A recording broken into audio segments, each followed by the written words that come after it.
नौकर चाकर बना रहे। आओ हे माता रानी 9 दिन भर कम शिकत आई हमला नौकर चाकर बना ले। माता जी से निवेदन करथन और किथन का हर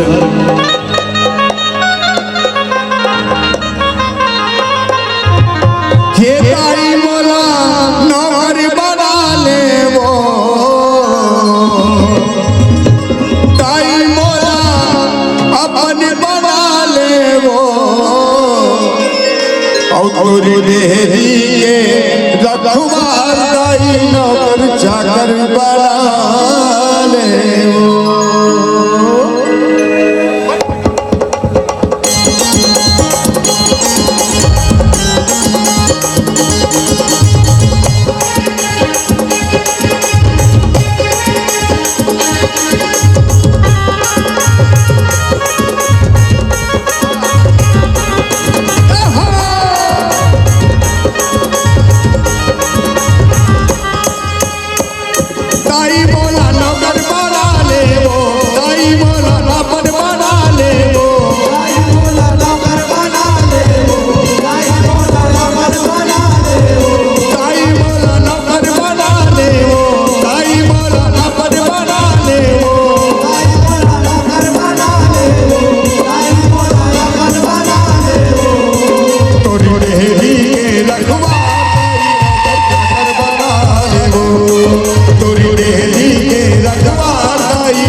चादर बना ले तोर देही के रखवालाई नौकर चादर बना ले तोर